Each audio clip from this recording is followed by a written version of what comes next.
The next part is about virtual collaboration. This is the third part. Now, thanks to technology, in the network society, it is possible to have virtual teams. So, virtually, you can work with everyone around the world.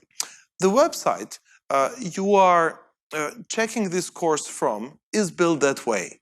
Someone, or even this course, people involved in building this course or making this possible, audio, editing, the website, the materials, are from 3 different countries.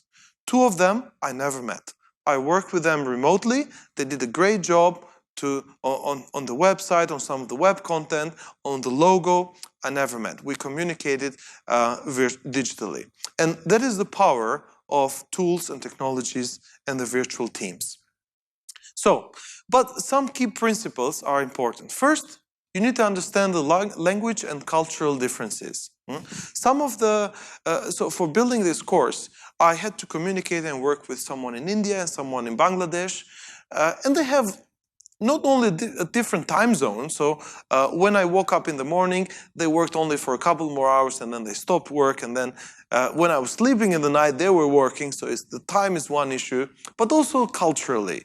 They communicate, we talk in English, but it's not always the same. So it took some time to adjust, get to know each other. Coordination, time, breakdown, deliverables, with deadlines. Otherwise, there will be problems. Honoring individuality, or in a way respecting that others are different. And it goes through a cycle of positive evaluation, trust, participation, group behavior. So if you have a virtual team, you need these 4 elements.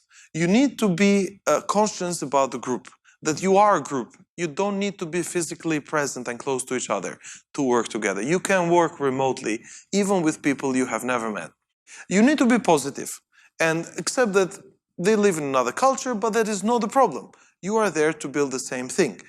It can be a video game, it can be a project, any creative project involves different skills. If you don't have them in your country or next to where you are, you can work with anyone remotely.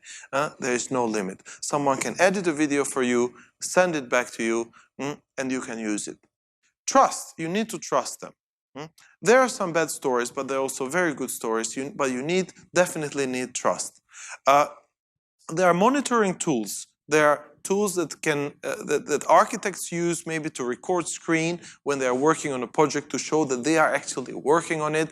Web designers use that as well. They record screen on 10-minute intervals, for example.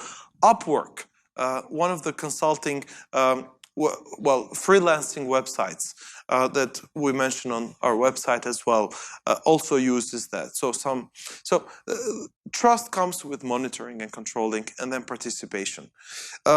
But all these are related. Top virtual team.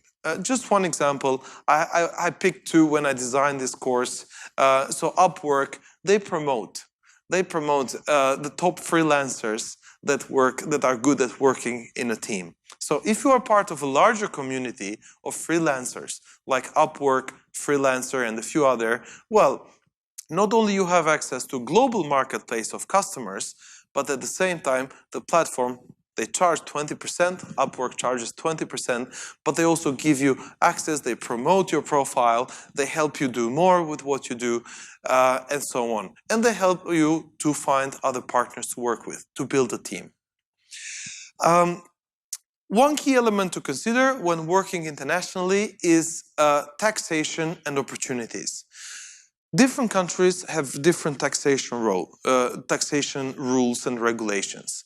So, and maybe you have always had that dream that you want to just be in that position, like in the picture, and look at the city and relax and work with your computer from there or from the beach.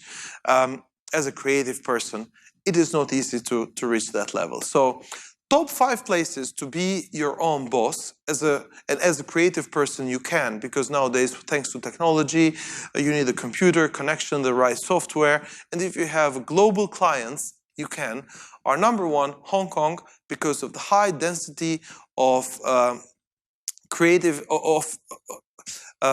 in a way, financial services, business services, creative services, close to China.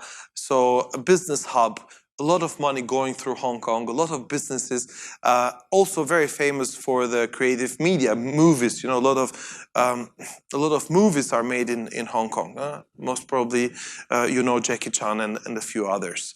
So Hong Kong's number one. United States, because it's huge, but it also has places like Silicon Valley that are creative hubs of technology, investors, banks, and everything, and huge market as well. South Korea, technologically advanced.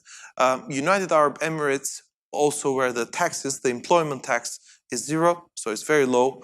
And the United Kingdom as well, one of the design capitals. So just to mention that from the Formula One and design engineers, the people who design the engines, most of them are based in the UK.